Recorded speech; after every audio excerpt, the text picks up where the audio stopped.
Além da sala de aula, eu também estou na coordenação do Grupo de Inovação e Pesquisa, lá do CCG, da Unifor, Centro de Ciências, Comunicação e Gestão. E também a gente está na assessoria do curso de Comércio Exterior, junto com a coordenadora, a professora Alexandra Siebra. E, além disso, a gente tem também um grupo de estudos, que é sobre hidrogênio verde, que a gente vem trabalhando essas pesquisas. E a continuação dessas pesquisas que eu fiz, né, durante a graduação, mestrado e doutorado, a gente vem continuando estudando a transição para uma economia de baixo carbono, utilizando agora com o hidrogênio verde, né, e a estruturação dessa cadeia de suprimentos desse hidrogênio verde.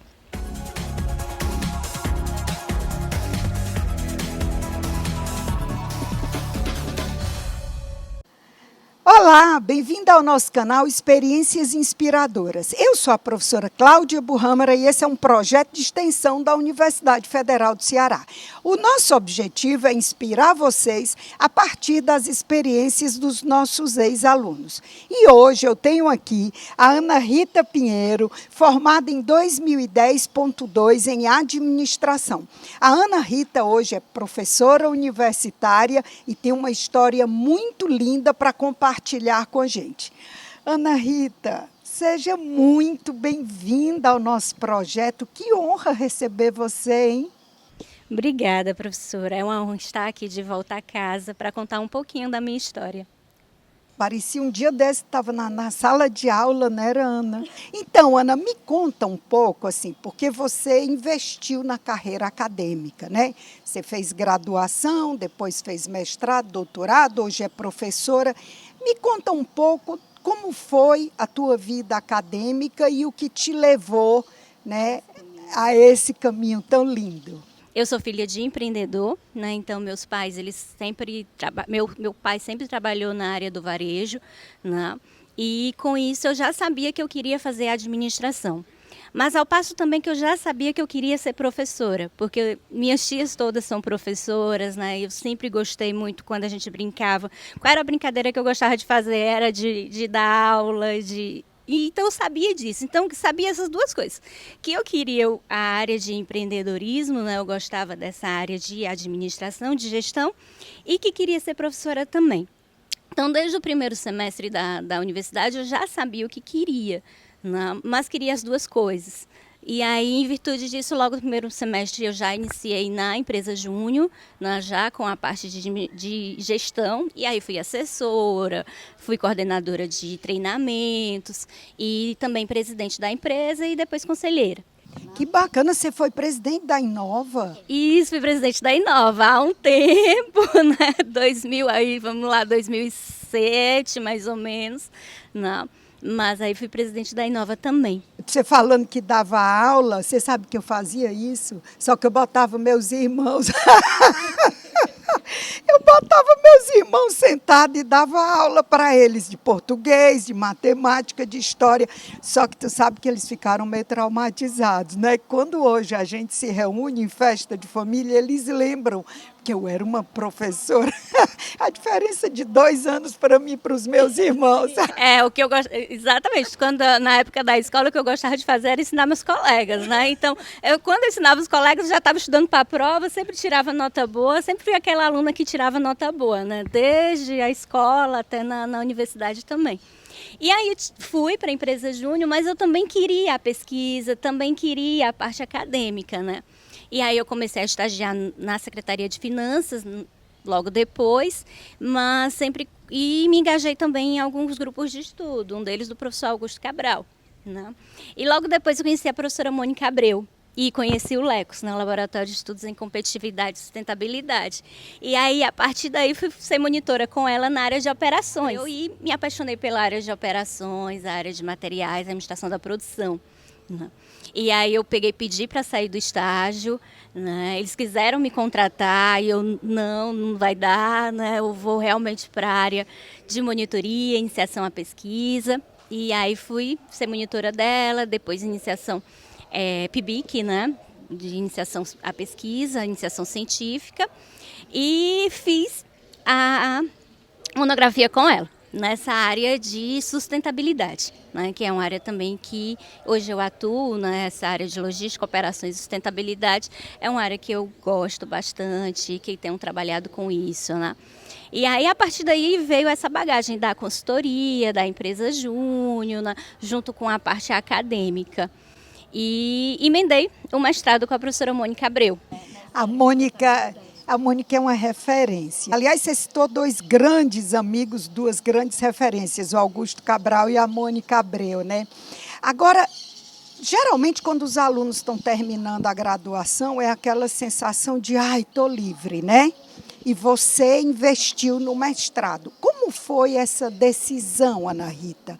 O que te levou? Já foi a paixão pela pesquisa? Já foi a paixão pela pesquisa, né? Porque no laboratório com a professora Mônica, a gente já trabalhava com pesquisa, né? Então, logo no final com a monografia em si, a gente já estava fazendo pesquisa, a gente já estava entrevistando. A minha própria monografia, eu já fui para São Paulo, entrevistar as empresas em São Paulo, né, e já tinha apresentado também no Enegep um artigo científico na época, né, então já estava envolvida nesse caminho, né, e nessa vida acadêmica. E a partir daí foi o processo, né, o mestrado ele tinha que vir. E aí do mestrado para o doutorado, foi também direto? Não, isso, né? Então, no mestrado, fiz o mestrado no tempo, né, nos 2 anos do mestrado, terminei em 2013. E aí eu queria, já em 2011, eu já tinha começado a dar aula na UFC Virtual, né, como tutora. E me apaixonei pela sala de aula, né? Sempre essa veia do professor era algo que eu era apaixonada, sempre gostei de dar aula. E quando eu fui para a sala de aula, assim, é o trabalho que eu gosto de fazer. É o que eu mais gosto de fazer na vida, é estar com meus alunos. E com isso, em 2013, não, eu vou investir nisso, né? E aí fui para a faculdade CDL, ao passo que também eu já estava na FIEC, também estava no projeto na FIEC da área de operações também, nessa época. E aí fiquei na FIEC, fiquei na CDL e depois fiquei dando aula na área de operações, de logística, que é a área que eu gosto, durante alguns anos, né? Só retornei para o doutorado em 2017 e aí já está na época de fazer o doutorado, né? Mas nesse meio tempo eu estava investindo nessa parte, né, tanto da consultoria, mas em especial da sala de aula, que era o que eu mais gosto de fazer na vida. Ana Rita, como a gente tem coisa em comum, você sabe que a CDL e a FIEC são duas casas que me acolheram também logo no começo da minha vida profissional. E eu também tive que fazer uma escolha, né? Na época que eu estava ainda na faculdade, eu era estagiária do SERPRO e abri mão de um concurso no SERPRO por entender que eu tinha que ser professora. Menina, que coisa, parece que eu sou você amanhã, né? Que honra, professora. É bem essa coisa, eu sou você amanhã. Quais são hoje os desafios que você, como professora, vivencia na sala de aula? Pronto, a gente está com outra geração, né? E o professor ele tem que estar em constante transformação. A gente teve muitos desafios na pandemia, a gente aprendeu muito, né, no sentido de utilizar ferramentas de aprendizagens diversas, tá? Então tudo isso que a gente viveu na pandemia serviu também para a gente entender que o nosso aluno também mudou, né? E hoje ele é um aluno que a gente vive esse estilo de sala de aula invertida, né? Que ele tem acesso à informação, que ele deve ter um protagonismo maior, ao passo também que a gente precisa estimular isso, né? Então, esse aluno, ele é um aluno que ele é interativo, ele é dinâmico, que ele já nasceu na era digital, né? Então, como o professor na sala de aula vai competir com o smartphone dele, né? E aí é utilizar o smartphone dele como também uma ferramenta de aprendizagem, né? É utilizar ferramentas ativas nessa metodologia de ensino e aprender com ele. à medida que a gente aprende, né, e ensina, a gente é ensinando e aprendendo, que é o lema agora da minha casa, né? Pois era isso que eu ia perguntar. Você agora é professora da Unifor, e a Unifor também foi uma casa muito querida. Aliás, eu fui professora da Unifor antes de ser professora da UFC, sabe? Eu fui professora, acho que em 86, porque eu entrei aqui em 87. Tenho um carinho enorme também pela Unifor. Eu me identifico muito com essa fala, assim, de como a gente provocar esse protagonismo, né? Eu vejo que, ao mesmo tempo em que a tecnologia traz muitas facilidades, às vezes ela traz uma preguiça de pesquisar, sabe? Porque o que move um pesquisador é a curiosidade, né? E a internet, ela tem uma linguagem, às vezes, um pouco superficial.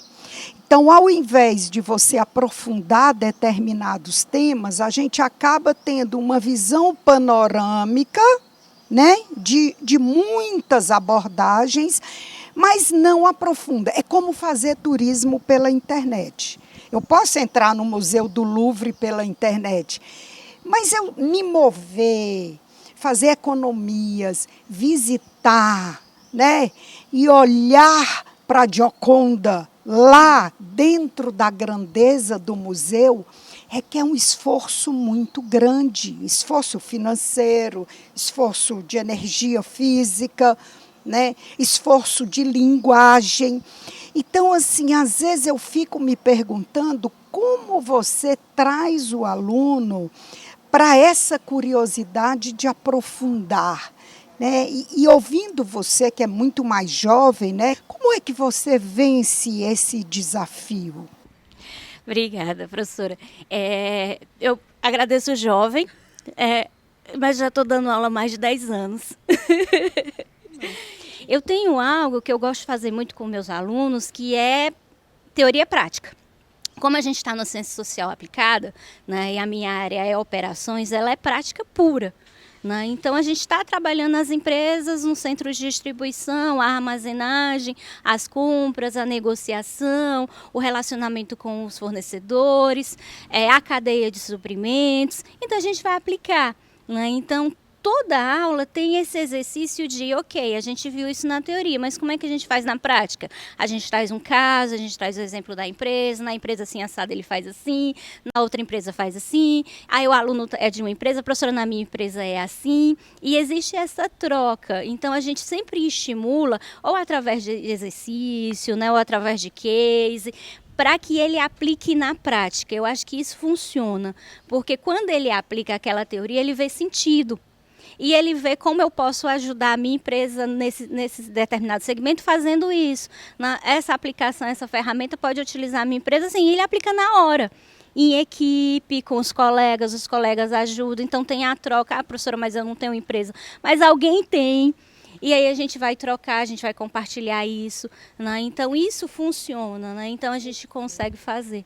Perfeito. Aí me fala um pouco da tua pesquisa, assim, como foi que você desenvolveu a pesquisa e o que foi a tua dissertação e a tua tese? Elas estão ligadas? Pronto. A minha pesquisa é na área de mudanças climáticas, estratégias empresariais em relação à mudança climática. Na época que eu comecei a pesquisar isso, junto com a professora Mônica Abreu, a gente estava lá em 2008. Né? E aí, lá em 2008, ainda na graduação, porque está tudo ligado, né? Tanto a monografia, a dissertação e a tese são na mesma área. E no mesmo setor, inclusive, né? Que é o setor de energia, de uma forma geral. Né? E aí, desde aquela época, a gente assim, o que as empresas estão fazendo em relação à questão da mudança climática? Então, quando foi na época da monografia, eu falei sobre o MDL, Mecanismo de Desenvolvimento Limpo, porque a gente ainda estava na época do protocolo de Kyoto. E aí, o que as empresas estavam fazendo em relação a ter projetos de MDL, né, e se envolver nisso. Na dissertação, a gente já estava em estratégia empresarial e aí a gente falava de estratégias de mitigação e adaptação ao problema da mudança climática, porque a gente estava em 2011. Na tese, a gente está em 2017, no sentido de que não dá mais para mitigar o problema da mudança climática. Então, as empresas precisam se adaptar. Não. E aí a gente fala de estratégias de adaptação. Mas dentro dessa área eu sempre estava no campo da energia. Né? Então, o que a gente pode fazer para diminuir o uso de combustíveis fósseis? Né? A gente vai investir em energia renovável? Né? E a partir daí na tese eu trabalhei a questão da transição da matriz de energia elétrica para a matriz de baixo carbono, contando a história do Ceará. Né, do nosso estado, que ele vem passando ao longo dos anos por essa transição na sua geração de energia. E, na verdade, não só de transição para uma matriz de baixo carbono, mas também em especial para ter geração. Porque quando a gente começa a estudar a história do Ceará, ele não tinha geração nenhuma de energia elétrica, né? E aí a nossa energia elétrica, basicamente, a gente sabe que, nacionalmente falando, é a partir de hidrelétrica. Né? E a gente tinha essa dependência dessa instabilidade energética no Estado. E aí o Estado do Ceará, através das políticas de governo e etc., e investidores, começam a transicionar essa matriz para geração de energia a partir daí termoelétrica e renovável, né? Até transicionar para ter uma sua maior parte renovável. Mas a gente ainda tem geração de energia termoelétrica no Estado, né? Mas é contar um pouco essa história, né, e da necessidade de como é que o Estado, né, ele consegue fazer essa transição, né, e que caminhos a gente pode buscar para fazer uma transição, né, para uma matriz de energia de baixo carbono. Então, essas lições aprendidas. Sabe que é só em você contar que fez monografia, dissertação e tese dentro do mesmo campo de pesquisa, já é uma grande aula. Porque eu percebo que, às vezes, os nossos alunos, a cada nível, escolhem um campo completamente novo para estudar, para pesquisar. E não se faz ciência assim. Né? É a insistência na mesma temática, é o aprofundar, né? O aprofundamento. E só contando um pouco, né? Na dissertação, eu fiz Brasil. Então, foi do grande para o pequeno, né, digamos assim. Então, na dissertação, eu pesquisei o setor de energia como um todo, no Brasil inteiro, fazendo survey, né, fiz com 105 empresas uma survey, né, e aí fiz modelagem de equações estruturais, numa pesquisa quantitativa. E na tese, a minha pesquisa foi quali. Né, foi qualitativa. Então, assim, também eu queria deixar esse recado que, professora, a pesquisa tem que ser quanti ou quali. Na verdade, o que vai te dizer qual é a tua pesquisa, se ela vai ser quantitativa ou qualitativa, é o teu fenômeno. Ele que vai dizer como é que ele pode ser aprofundado. Né? Então, assim, não é o método que vem na frente, é o fenômeno que vem dizer qual é o método que você vai utilizar. Né? E assim, só queria deixar isso porque às vezes a gente pensa, eu tenho que fazer uma pesquisa quantitativa, eu tenho que fazer uma pesquisa qualitativa, quem vai te dizer é o teu fenômeno, né? E como é o aprofundamento dele e o que ele necessita. Que mensagem preciosa, porque na verdade existe até um preconceito com pesquisa quali. E veja que à medida em que você evolui no grau de pesquisa, você precisou aprofundar, né? Porque a quanti, ela te diz o quê? A quali, ela te diz o porquê e o como, e aí você tem que ir para uma pesquisa qualitativa.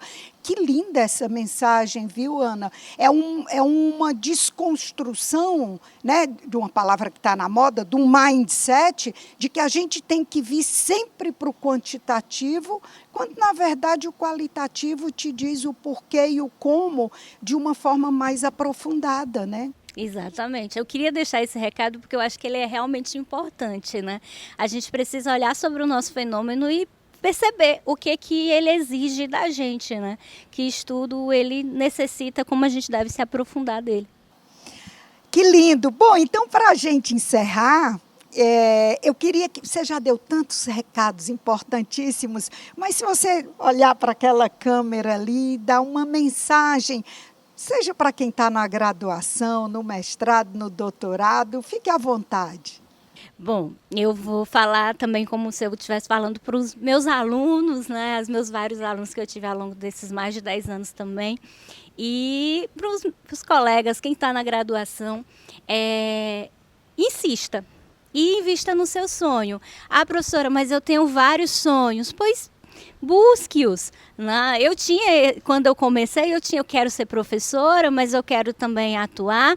E, assim, não são coisas distintas, até porque para ser uma boa professora eu preciso entender a prática. Então, como é que eu vou trabalhar a prática com o meu aluno se eu não conheço o campo? Né? E a área que eu escolhi foi a área de operações, então eu tenho que ser a melhor na área de operações, tá? Principalmente porque na minha área ela também tem uma dificuldade, que é a questão de o fato de ser mulher numa área que geralmente, área de logística, né? A gente tem muito homens, digamos assim, então a gente tem que ser realmente boa naquilo, né? Ter que entender realmente para passar também essa segurança, né? Do que você sabe, o que você está falando, né? Então invista na área que você gosta. Quando a gente faz o que a gente gosta, a gente é mais feliz, né? Então, assim, o que eu gosto de fazer é dar aula, eu gosto de estar com meus alunos, mas eu busco sempre o melhor para eles. Então, a gente vai estudar. O professor, ele é uma pessoa que está sempre em constante estudo, em pesquisa, para oferecer o que a gente tem de melhor, né? Então, assim, o recado que eu gostaria de passar também para essa geração, né, que façam o que vocês gostam, mas façam com afinco, façam com amor, né, e persistam. Às vezes a gente desiste muito rápido do sonho, né? Então não desistam, busquem. A vida é realmente dura, né? Mas a gente tenta fazer da forma mais leve possível. Eu aprendi, Ana, com você. É tão bonito ver essa nova geração de professores, assim, com quem a gente se inspira, né? Que é o nome do nosso projeto. Obrigada de coração. Obrigada eu, professora. Foi um prazer enorme estar aqui com a senhora hoje. Voltar a essa casa, né? Muito obrigada. Gente, é isso. Se vocês gostaram, como eu adorei, curte, compartilha, se inscreve no nosso canal e aguarda que vem muita entrevista linda como essa por aí. Obrigada e até a próxima.